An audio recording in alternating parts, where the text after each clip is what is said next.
circumstance, right? This was a totally different animal, like with tanks and machine guns and airplanes and chemical weapons and just totally different kind of plus the raw hand-to-hand combat and absolute privation at the front. And truth, right? There had been the Crimean War a little bit earlier has these characteristics, but not on this scale. This notion. I don't know. If you're interested in World War I, I can recommend some books, but about this whole business about the general, especially the British, right, with these notions of chivalry and this idea about that morale would determine the outcome. People went off to war, right? They went off to war like nobody wanted to miss out. This was a great opportunity, right? This is talking about the elites in Britain and France and Germany wanted to be part of this event, and it was just totally horrific. So my grandfather fought in this war. My mother's father I think I told you this. He emigrated from Russia to escape the pogroms in Russia after the 1905 revolution. Came to the United States, spent 10 years here, was drafted and sent back to Europe. And I remember when I was a kid, he was covered with purple scars, covered from the poison gas. So I remember this vividly, right? Looking at him when I was a little kid, right? Saying, what happened to this guy? This is trench warfare. There's a lot of movies. I don't know if you've seen All Quiet on the Western Front. You might have read that in high school. But anybody read that high school? All Quiet on the Western Front. It's a nice little book, right? It's a powerful little book. Yeah. And this idea of going over these offensives where they would pluck all the sentences that takes the enemy making them don't be mowed down. So here's kind of the stuff that's relevant to us. So this whole concept that we've been talking about also matter about small state, right? Not intervening in the economy, right? We know this is somewhat of a myth because capitalists could call on the state to intervene in strikes, right? Bring out the militia, right? We see that time and again. That becomes very commonplace, right? You guys just wrote about this, right? But the dominant ideology was still the notion of having a small state, and the state was, even in the U.S., was relatively small, right? Relatively small. There were no income taxes. There was no budget. All of this gets thrown aside by this war, and as we'll see, right, the U.S. government takes over whole industries, right, like the railroads, right? They basically it becomes a command economy, right? You know that term, a command economy. We should talk about the Soviet Union as a command economy, or China even, right? Command economy, where there's centralized organization, right? As opposed to the decentralized kind of competitive environment, right? And liberal, and that's the meaning of the word liberal here, right? This is the kind of European meaning of the word, right? Free markets, competition, no regulation, right? That's what we mean here. But all of that gets thrown out. The governments have to organize everything to win this war, right? This total war. And then there you see it, right? And I think the text talks about the 150 typewriter rippers, right? All of that stuff goes out. Everything gets standardized, streamlined, economized. And labor, besides the ones who get killed because they get sent to war, benefits from all of this, right? Right? The progressives who, as you'll see, are anti-war, right? and the socialists and the left, right, are anti-war. They're against this, but they benefit tremendously because the government sees the value in having labor organized into unions to discipline them, right, to prevent strikes, to keep them in line. So labor will benefit, as we said. And this is an interesting idea because we're talking about democracies with quotes, right? Where people still vote, right? We don't have, these are not, we're not talking about the czar, right? We're talking about electoral politics and parties in order to get people to hate the enemy, in order to fight these wars, right? People are anti-war now, right? Today, most people are anti-war. The government had to use the tools of propaganda to convince them that the enemy was less than human. These things still, right? Some of this rings true today.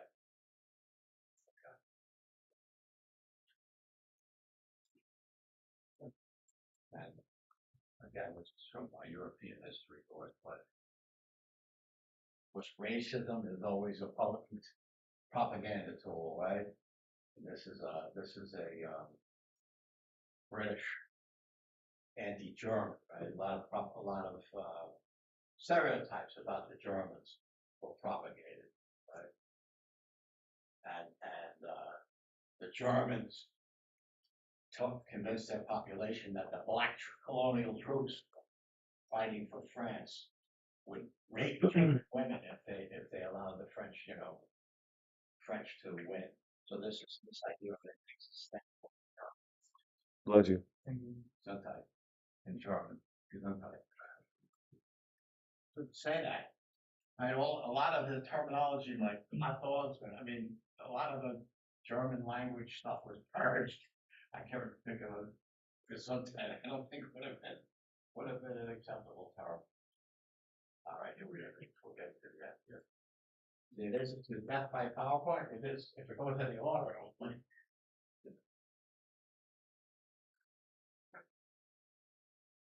As we know, these societies, particularly we know about this society, right, America, there was huge amounts of class conflict, right, and strife, and a socialist movement. In Europe, socialist movement was a majority movement, not like here where it was always a minority movement, right? The elites benefited from this war in the sense that the conflict disappeared. Nationalism, right?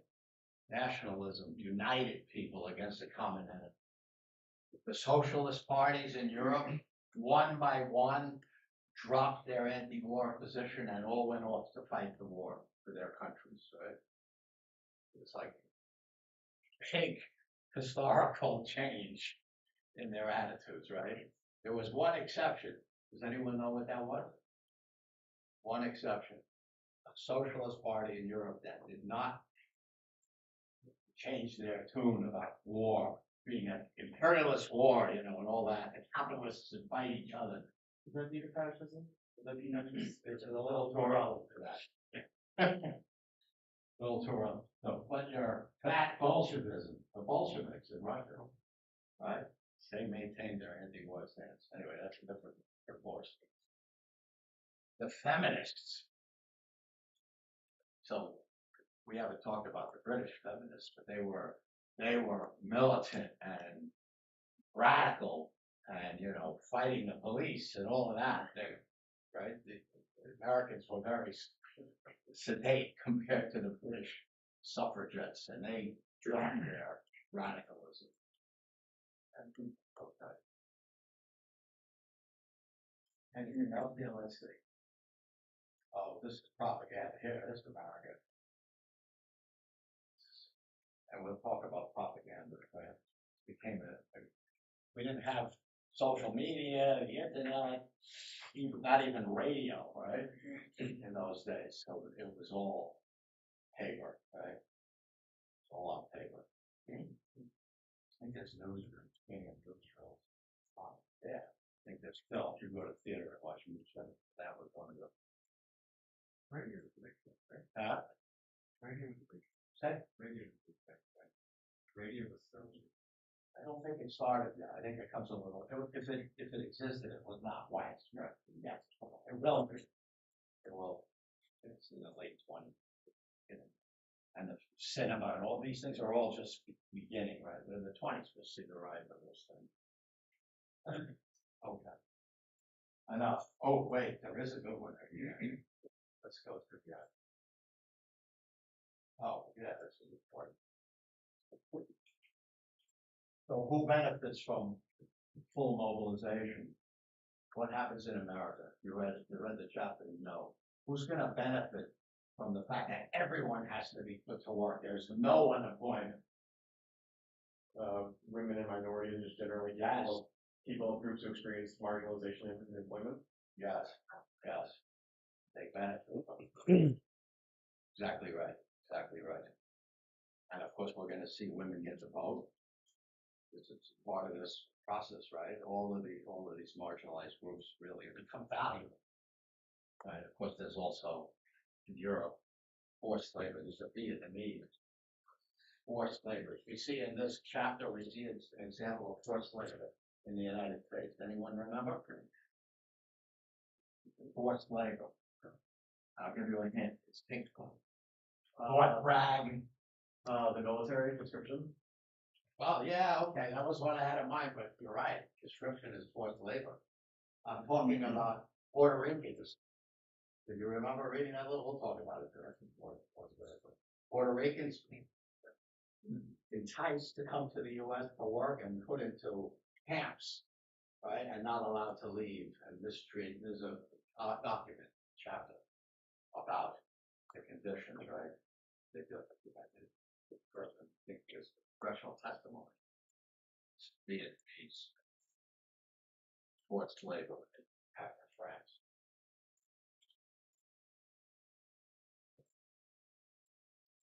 And this is here, women, right?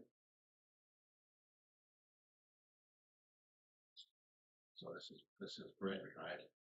Governments force employers, right, to hire certain quotas, to hire certain numbers. Right. Today we call this DEI, don't we? It's not really government. Yeah, yes, it was somewhat forced, right? These themes are, recurrent.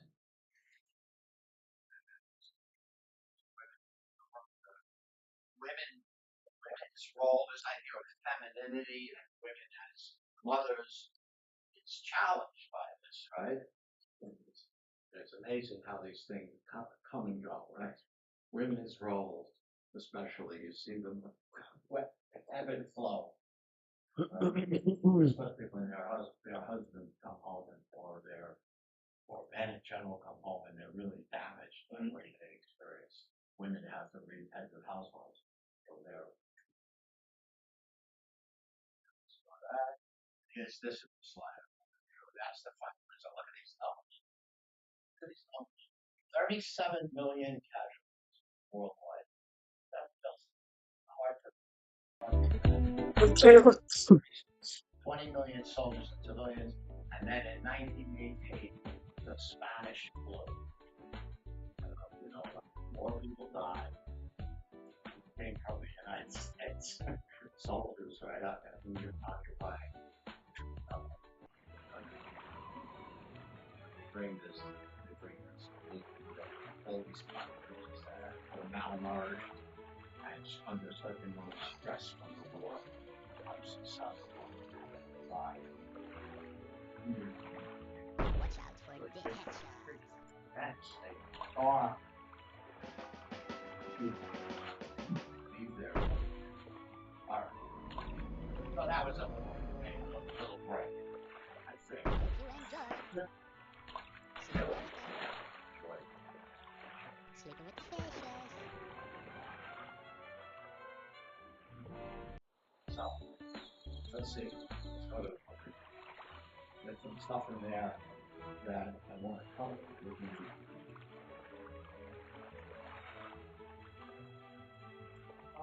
let's go to, let's start with the questions. Watch out for this. For Team 6, describe America's loss of the game and why by, this is a quote from the text, by 1920, with many Americans have agreed with the imprisoned You devs. enjoy. Remember him? Eugene with the bow tie? That World War I had neither enshrined democracy around the world or advanced it more than modestly at all. So there's a lot hidden in that. This. You want to and unpack it? exercise. Yeah. See you later. Oh yeah, got it. What are we eating tonight? Emergency peanuts and diarrhea. Oh no. You'll regret that. That's good. We like peanuts, right? If you ever bring me a snack, protein. I'll eat it. Huh? If you bring me a snack, I'll eat it. I gotta think what I forget. So, all right. Where is Eugene Debs at this moment? In prison. In prison. And why is he in prison? He knew what it was coming to him when he kept blowing his little mouth while he was telling out the whole thing. Would you like to read the quote in some paragraph from him? Sure, let's go. Let's hear it real quick. They tell us that we live in a great free republic, that our institutions are democratic, that we are a free and self-governing people. This is too much, even for a joke. He would rather a thousand times be free soul in jail than be a sycophant and proud in the streets. Coward. Oh my God, I saw that empty today. Hope you enjoy. Headshot. Rejecting the claim that the United States was fighting, quote, to make democracy safe. That's what Wilson said. Yeah. I was gonna let you take from there. I That's always declared the wars. subject. Subject class has always fought the battles. God, you want to finish it? Finish it up. Let's hope there's no other trick words here. The master class has all to gain and nothing to lose, while the subject class has had nothing to gain and all to lose, especially their lives. So this got 10 years in prison under the 1917 Espionage Act. Anybody want to comment on the 1917 Espionage Act? In the news again. Who's using this or threatening to use it? I mentioned it in executive orders at least. Yes. The current administration has resurrected the 1917 Espionage Act, threatening to use it against individuals. So, See you later. just stay tuned. I don't know, hopefully we'll get through this class before all of this happens. But, Revenge. we don't know, right? Everything This bullseye. strained like a horse whip. But this is an all-purpose act. And has been taken, dusted off. I think the Alien and Sedition Act from 1799, that was the first attempt. This one has potential. What else? What else? So by 1920, many Americans have agreed with the imprisoned deaths that World War I had democracy around the world and advanced democracy at home. Any answer to that? Yeah, in response to the question, I said, Devs argue that war was without benefit, expressing that it comes from the practical costs of countless lives, being that the vast majority of these lives lost was the working class. The expressed sentiment that democracy was known was not advanced being that peace that was created was strong. But general losses and gains from America would be the losses of the life, financial and industrial gains that were a result of funding the Allies in the war. Labor shortages were created, equipment built. However, the quote used in question 12 is supported by many due to the fact that the contemporary former society was crushed by the time they started the day after the war, returning to old social and economic norms was not likely. What? Very good. Nice. You know all the whole chapter. Man overboard. Oh, very good. Very good. So this is a mixed bag, right? There's the Red Scare, there's lots of oppression, right? Lots of death, right? Disease, all of that, but it's also as we said, lots of things came, lots of movement gained, right? So, for example, rural black Southerners moved north to fill industrial position. I'm reading from the text, right? Known as the Great Migration. Important demographic and social change in American history. The Great Migration, right? This is the first wave. People running north, fleeing the south. Right? We'll probably get to that Thursday. I want to spend a little time with that. Okay. The flow of immigration from Mexico swelled. Women made their way in traditionally male jobs, right? And workers won better wages and conditions and recognition of their unions. From below, so this is a unique perspective of this text, right? From below, workers, immigrants, women, and African Americans, you said earlier, pressed the meaning of a world war for democracy beyond the boundaries that President Wilson had. And we're not going to see it in this class, but also colonized people took that slogan literally, right? And came to the truth. When the war ended, they came to Versailles and they demanded their independence, right? All from all over the world, right? Famous people, Ho Chi Minh from Vietnam, was working as a dishwasher in Paris. George Washington of Vietnam. All right, good. Let's see. On the downside, right? On the downside, lynchings, right? Race riots, resistance to this wave of migration from the south, right? Anti-radicalism, right? Vigilantes, rounding up people. Emma Goldman, who we mentioned last time, gets deported. Right, as an anarchist, and so on. There's some famous period that starts there. This is where Jan Cahoover, as a young man, knows his name. Jan Cahoover knows that. I guess you're lucky I was going to go with you. He was the head of the FBI when I was growing up. He had this incredibly long career, from starting back here in the Red Scare, going all the way through the 1930s. And he had blackmail of all information, including the president. He was a very powerful figure, and ran campaigns against, similar to the Red Scare in the 1960s. Against Martin Luther King and others, right? Lots of blackmail people. Anyway. Well, maybe we'll get it. All right. So we talked about the war a little bit, but we haven't really talked about how it started. This is complicated. We're going to just touch upon it. So the question I have is, how did a single shot from an unknown terrorist set in motion a conflagration that millions of people dead? Anybody back around them? It's hard. Volume points. How it started. And I still don't know if I understand it completely. Did anyone do it? I know you couldn't get the document. Hopefully somebody did. No? Nobody? You enjoy headshot. I'll give you a short version.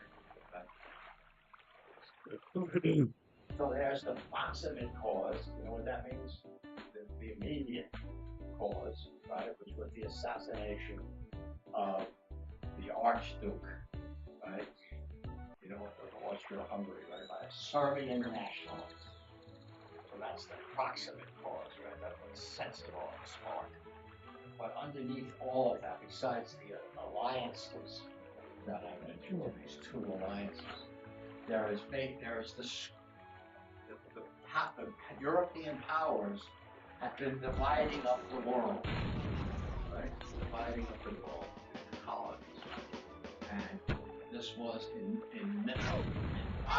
my opinion, that was the root cause, was competition for colonial Germany, which came late to the game, felt left out. They became a nation in 1871, and they industrialized late, and the Europeans had already coughed up a lot of Asia and Africa. Right? So this is, to my way of thinking, this is arguable, right? Arguable. That's the way I see it. It was an imperialism moment. And the left, before they went off with their banners, their national banners, to fight each other, right? To fight their brothers in the labor movement, basically had that interpretation back then. So as these old empires were crumbling, which is what was happening, right, in Europe, the Austro-Hungarian Empire, the Russian Empire, and the Ottoman Empire, right, were crumbling, and nationalities that had been oppressed by these empires were fighting for power and influence, right? Once the Russians support the Serbians and on and on. Right? You have all of these secret alliances that kill each other. One group declares war, they all do, right? That's a simplest version of this that I can tell you. So let's read from the text. It said, this lethal mix of ethnic tension, nationalism, global imperial ambitions, escalating militarism, and a convoluted system of alliances and treaties, many of them secret, prove explosive. So that's some stuff. And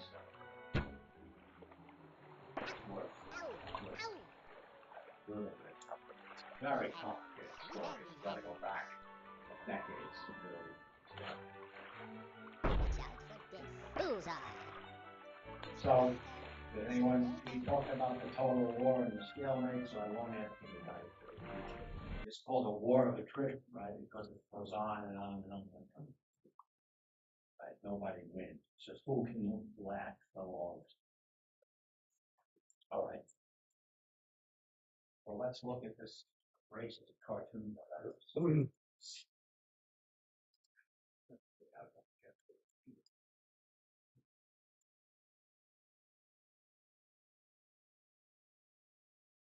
what's going on in this cartoon? This Philippines next. Nobody else did anything but her. It just died. When I go home and I look at the sheets, I see that everything is built out. Beautiful. Nobody wants to call it. It's my fault. Anybody? Well, let's not look at the cartoon. What is it? We're trying to get a sense of the moment there. Yeah, what's going on here? This is the Chicago Daily News, right? It's an American cartoon. And who are the, so the people behind, let's see, it says special box for heathen and half civilized people only. This is the mentality of the time. I mean, no, that's not supposed to be sarcastic, right? That's supposed to be funny in a racist kind of way, right? So what are they doing? Who do we have? Can you tell? I mean, they're caricatures, right? Chinese, Arabs, Africans, I don't know. Who else is there? Right? What are they doing? There's a reason I'm showing you this, not just to be antagonistic. Isn't this like, this comic is showing that like civilizations from like Asia, Africa, like the Middle East, like they're kind of watching the war that's going on in Europe, and just like they're viewing the BCE as like less than, because like it's like a world war between civilizations within two different countries. Yes. And you want to jump into it? Well, I was going to add as well, because you were mentioning on your slideshow earlier about like what involves like the demonization of enemies and whatnot, like this kind of does that. It reduces them to like less than equal like its characters. Yes. So the implications here are that these folks, the Europeans here, right, the colonial masters of those folks, right, they're being demystified, right? They have some, right? They have an ideological cover for their domination of these countries, right? They have an ideological cover, and it's being demystified, which is why we're going to see wars of independence afterwards, right? India, for example, right? All over the Middle East, demands being made for independence, right? And does that make sense? So rule is not, people don't get ruled only by force. They also are ruled by soft power, right? They have to believe that there's some legitimacy. Even if you're a colonial subject, you may have in the back of your mind a little voice telling you that they are superior and deserve to rule, right? Or they're going to bring development to your country or something like that. So here it's being demystified. And it's really going, at the end of this war, the colonial system is going to collapse. And a wave of decolonization. It'll take the Second World War to see it through, but by the end of the Second World War, colonies are gone. And the United States plays a role in all this, because Wilson also feels like, Wilson's ideology is open door. Right? We mentioned it before. Open door. The United States doesn't want it left out of the game either.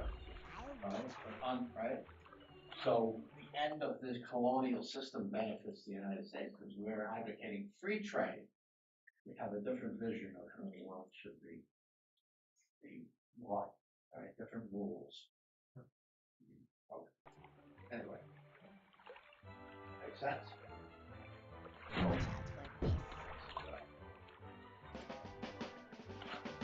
All right. Team 5. Let's talk about U.S. finance and how the war affects the U.S. This is important for our course, right? Anybody want to take that on? Right. You don't want to have to think this. Right? You're gonna get to read it. Read it by first. Yeah, but like, I mean, it's before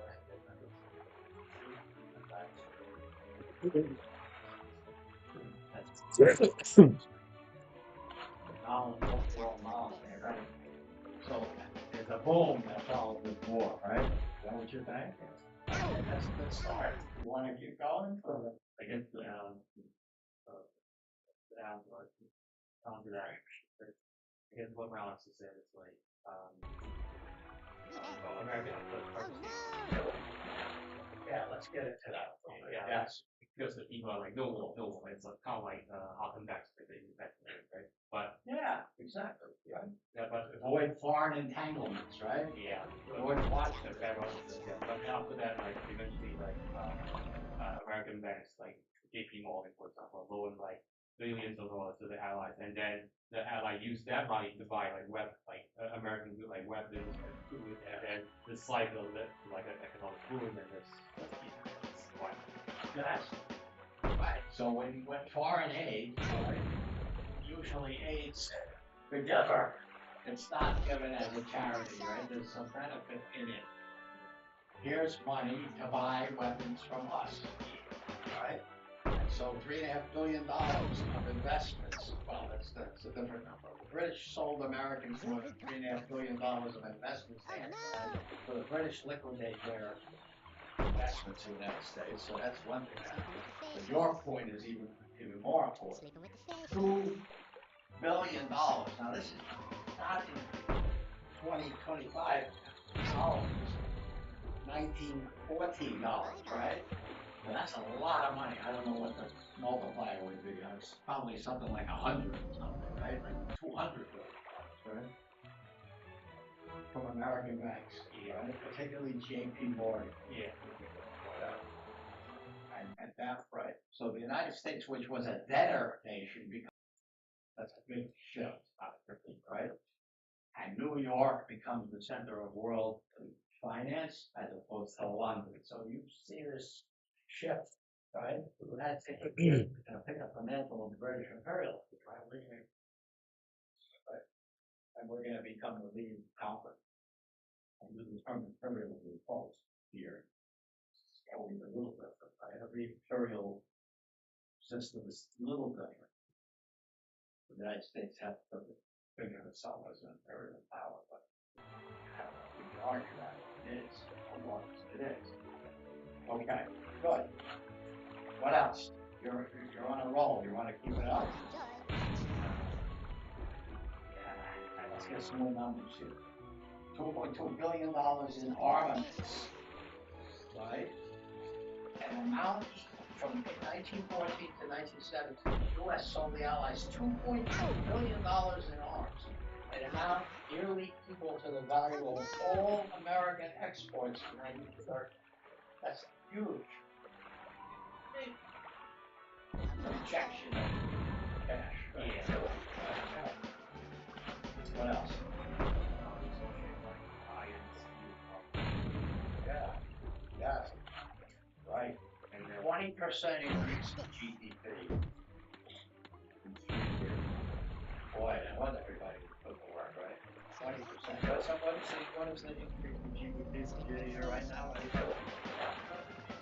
Right now.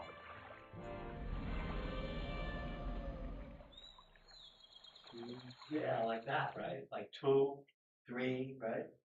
And it's inflation too, right? A lot of it. Yeah. And if it goes the other direction, it's called a recession, right? But that's not considered a big, lot of growth. 20% is crazy growth. People get bored when we talk about economics. You have to kind of talk about it a little bit because it makes the world go round, doesn't it? Anyway, it's important. How does the United States get sucked into this war if they claim that neutrality is the official position? What happens that the United States gets sucked into this war? Something like Mexico, right? Germany is like that. Okay, so that's one thing, right? That's it. That's a good one. You want to tell us about the Zimmerman telegram you're talking about? Yeah. You want to tell us about it? You tell us about the Zimmerman telegram. He started. Okay. I mean, to be fair, it's only saying that my wife remembers something along the line of like, it's like, hey, Germany saying to Mexico, hey, we want to attack the United States, get back your land. I want as well. I'll help with that. Yeah, right. So this is not what, of course, brings the United States into war, but it certainly helps public opinion shifting their right anti-war neutrality stance. If you back us, Germany says, we'll give you back the Southwest if we win of the United States. It's not real. This doesn't happen, any of this. But I mean, the telegram is real, and it's a scandal. Of course, people get it. Yeah. That's a bigger reason, right? Why don't tell us about that? The Germans. Yes. Yes. Why? Because like America's supplies are like separated and like resources during attack like American ships. Like most not like battleships, like trade ships, like that are really more Yes. not like civilian ships, primarily like non-armed like ships. Yes. Merchant marine. Yeah. Selling supplies to the Allies, right? Yeah. So that and the Germans under the rules of war have a right to board these ships. But there's one famous incident, which is the Lusitania, right? That's the Germans have U-boats, undersea boats, right? Submarines. Let me see what that looks like in this visual. Just a PDF like that. So there's very strange one. It's not. So this is a cartoon. So cartoons and comic strips are a big thing that this is a famous cartoonist of the time, and he creates this cartoon, quote unquote cartoon of the sinking of the Lusitania. And apparently it's animated. I've never seen the original. I should look for it. I bet it's somewhere. It inflames public opinion. Okay. So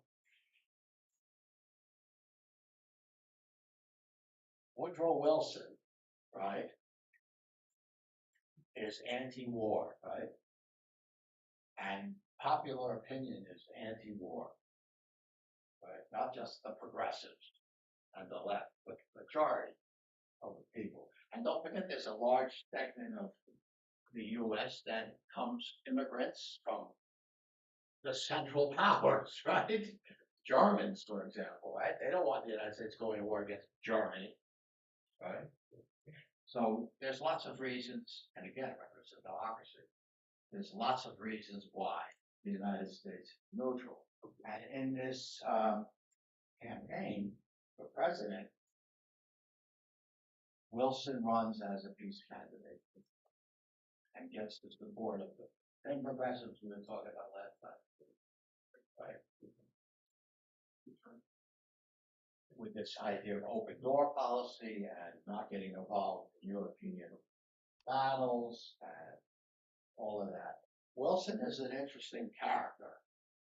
Anybody know anything about Wilson? He's a Southerner, right? A racist, but he's also a professor at Princeton University in New Jersey, right? And has so a lot of idealistic notions, right? And we're not going to talk about his behavior in Europe at the peace conference today, but there's lots of stories about him, right? And he had his ideology is the open door policy. He's against tariffs. Yeah. A lot of spam. Let's see. He says U.S. producers, this is 1912, quote, have expanded to such a point they will burst their jackets if they cannot find a free outlet to the markets of the world. So his attitude is the Europeans have carved up the world and the markets are not open to American manufacturers who are incredibly productive and need access. So this is the American version of empire, right? Open up to everyone, not just yourselves. Break it apart. It's attractive to many people, right? Sounds very democratic. The war that was raging in Europe epitomized the very sort of imperialism Wilson detested because it kept America out. The United States faced no immediate military threat, but he sympathized emotionally and ideologically with Great Britain. And he worried that if the United States stayed out of the war, so this is his thinking, they would not have a role in the post-war world. And then the book goes on to talk about the people who were American, who had strong emotional reasons why the United States should not be involved. I said some of the Germans, I forgot to mention the Irish, right? Why do the Irish hate the British? Lots of Irish in the U.S. Why do they hate the British?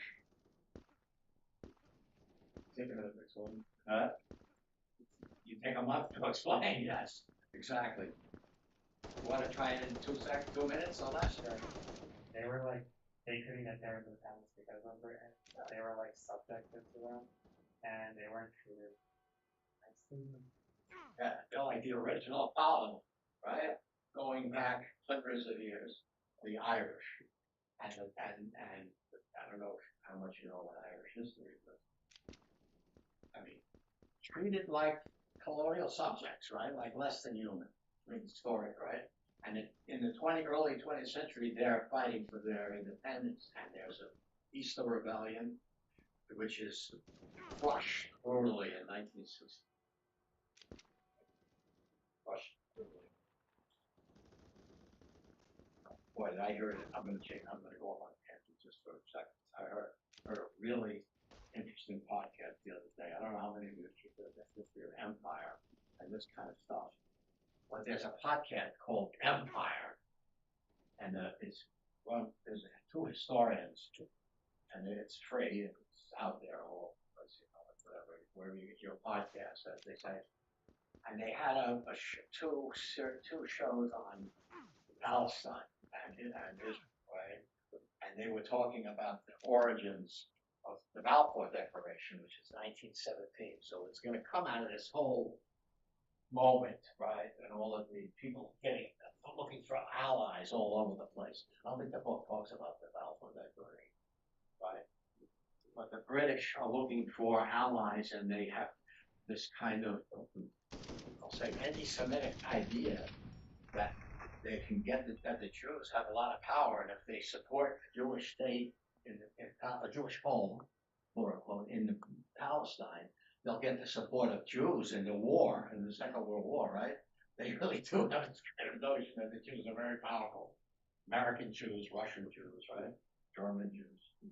And they also would sort of like to get the Jews out of England. They really, that's part of their motivation, right? That's not the point of any of this. My way of saying it. The black and tans. Anybody know who they are? The black and tans. Anybody heard of them? They're paramilitaries, really terrorists, who work for the British state in Ireland, and they're notoriously brutal. I mean, waterboarding, they invented these, right? Really brutal.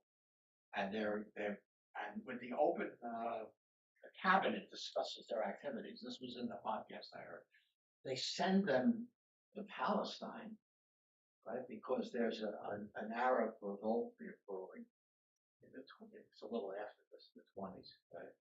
I never heard that before. I thought I knew this history pretty well. They send them to Palestine to torture and terrorize and murder Arabs, right? Who are rising up against this national movement that comes out of the Short War. Anyway, okay. I thought that was best. If anybody's interested in this podcast, Empire, the historian's name is William Dalrymple. He's a really, really smart guy. And they had a guest on who wrote a book on violence in the British Empire or different case studies. That's where this story comes from, her book. And I can tell you everything too when I think about it. Very interesting. I mean, the violence that comes out of this out of the colonization of Africa in the 19th century and Asia, but also out of this, comes home to Europe. The violence comes home to Europe in this war. Right? They turn these weapons on each other. And in the 19th century, they turned machine guns, for example. Ready. All right. Let's get going. Let's hear from Eugene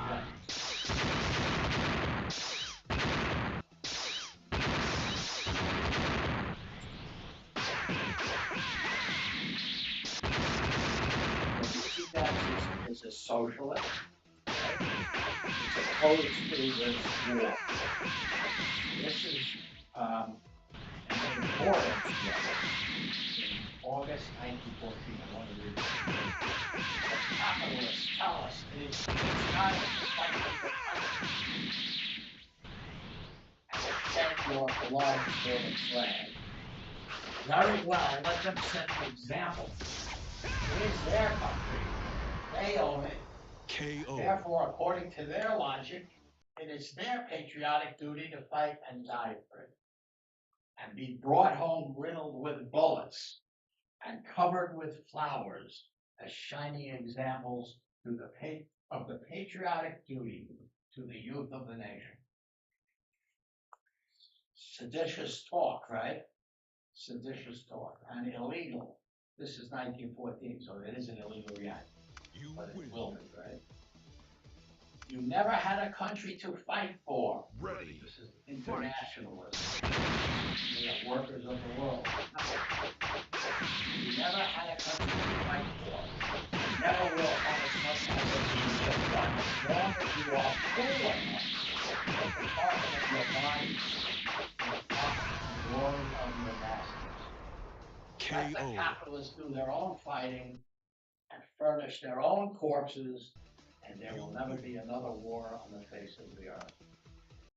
So this is a pretty widely held Ready. idea, right? Fight. At that time, particularly in Europe, right? And that's going to go, by the way, study all of that. From the nationalist fervor of all of the working class parties in that.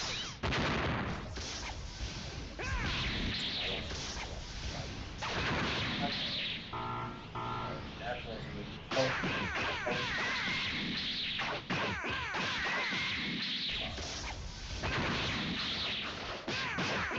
feminists and suffragists, as we saw about the British, here the Americans, oppose the war. If Jane Addams, our old friend, Jane KO. Addams, from the settlement, You win. she was now president of the National. Ready. Fight.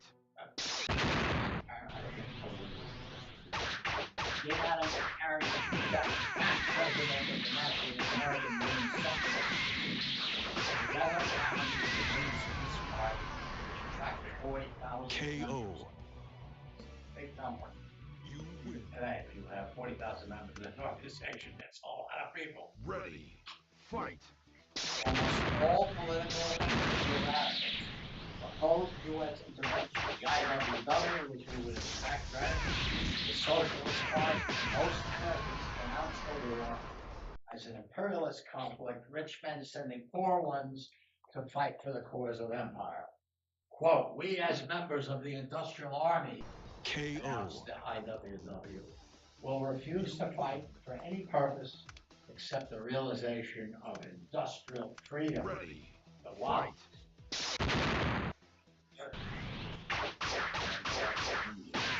Although relatively few Americans belong to that organization, these are minorities, small minorities, right?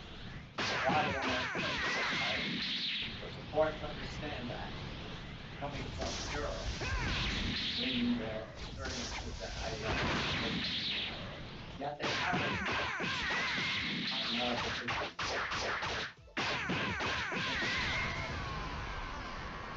Because they have a different perspective. Although relatively few Americans belong to radical organizations, a growing number was sympathetic to their perspective. Ready. Fight. And then I just want to read you this line. In 1914, voters of New York City's Lower East Side elected a socialist to Congress. 2 years later, Milwaukeeans elected socialist and capitalist. KO. Tens of thousands of recent immigrants joined socialist-sponsored ethnic federation. So when I read that, I thought of something happening today or next week. Anybody? In 1914, voters from New York City's Lower East Side elected a socialist to Congress. Does anybody? I always, when I read these things, I get echoes, right? Echoes of the past and the present. You thinking of something? That's what I was thinking of. Mount Donnie in New York, right? Pretty radical, I mean, in some ways, right? In the same spirit, maybe, as Babs, a contemporary version, right?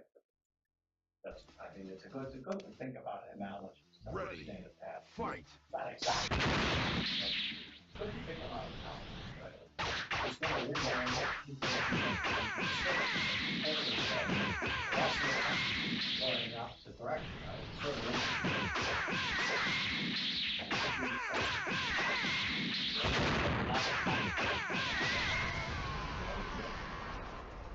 KO. by the international press.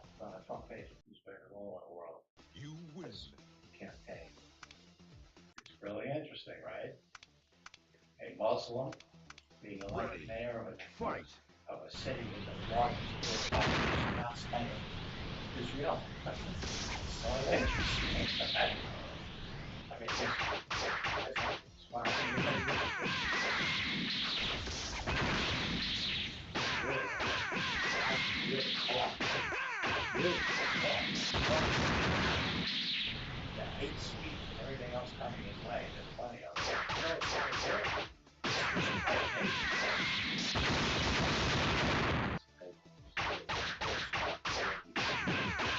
Really smart, really out there knocking on doors and that kind of thing.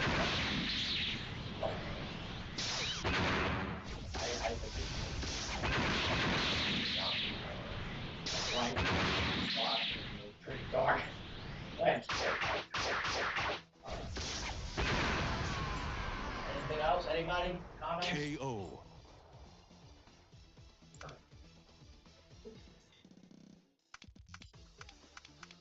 You win. Well, all right, you need a break, right? You know, oh, come on. This is right.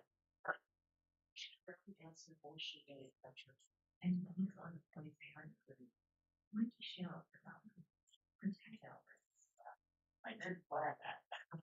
Here's what I planned.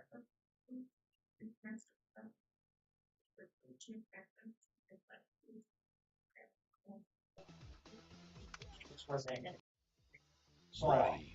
Fight. in 1915.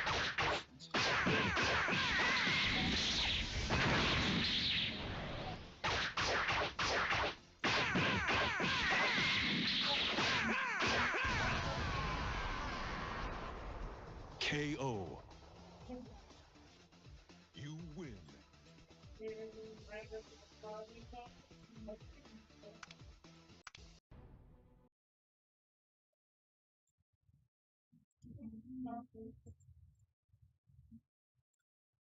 Ready. Fight.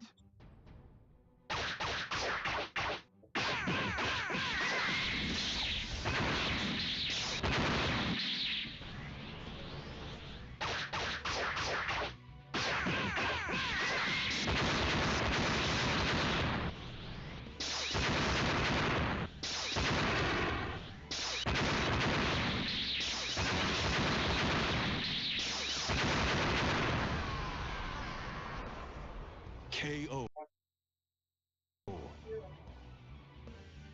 You win.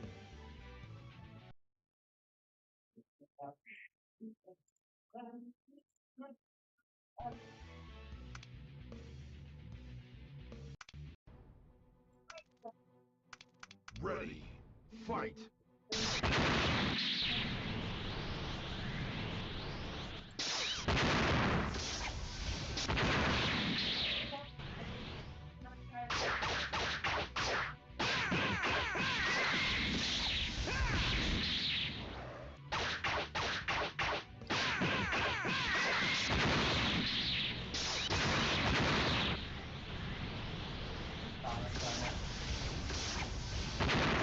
What is Theodore Roosevelt?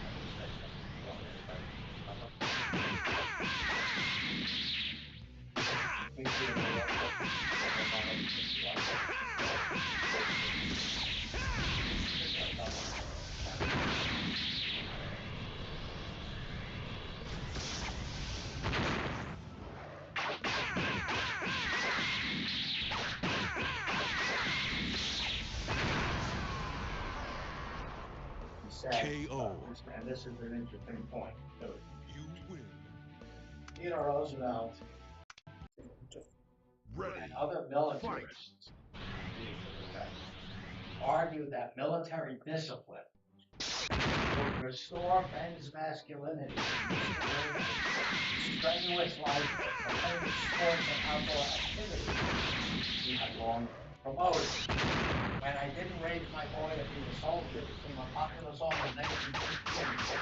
Roosevelt found it so antithetical to his notion of manhood that suggested it was a kid for singing, but I didn't raise my girl to be a mother.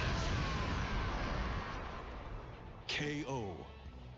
So, I want to point You that win. talking about gender ideology is remote now, right? But it's still, it's interesting to me. This idea of masculinity, right? And the idea of gender, right? Feminine, let's call it. It ebbs and flows, right? With times. It's not a static thing. So women were okay to work in the factory when they were needed in the First World War, right?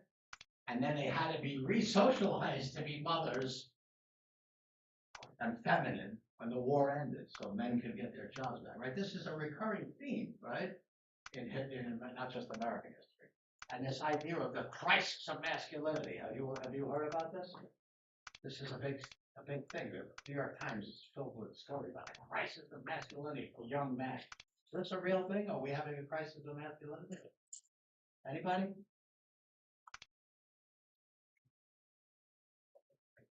Nobody wants to talk about this. Ready. Fight. Why is gender and women's studies bad? Anybody have an idea? I mean,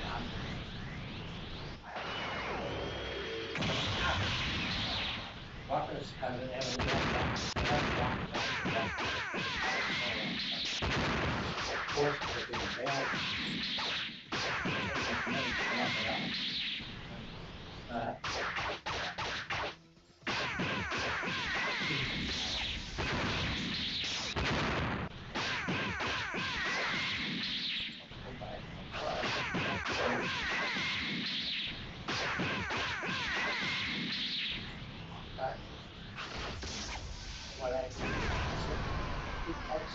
For example, did anyone see his speech to the generals when he had all the generals in Quantico when he made a speech? He talked about no more fatties. Did you see that one? No more fatties, right? When I look out at right, KO. and also he's demoting women from their positions and taking them out of combat roles, right? All of this kind of thing, right? We just went through a whole couple of decades where the opposite was happening, right? Women were being encouraged. Ivy Sherrill is out there pretending to be president with teleprompters on her board posters, right? She's fine. She's right. I don't know. She was a fighter pilot, right? She flew combat missions, and she's selling herself that way in direct opposition to this other stuff that's happening. Nobody?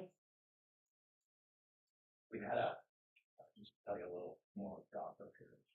So there was a young woman student in a sociology class here at Rutgers this week who went on Fox News, maybe yesterday,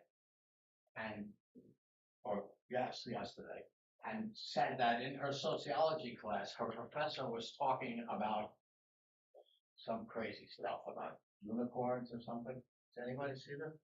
That's all over social media, right? But of course, the professor's getting death threats now and all the rest of it. So this is crazy stuff. I mean, to me, this is completely crazy stuff.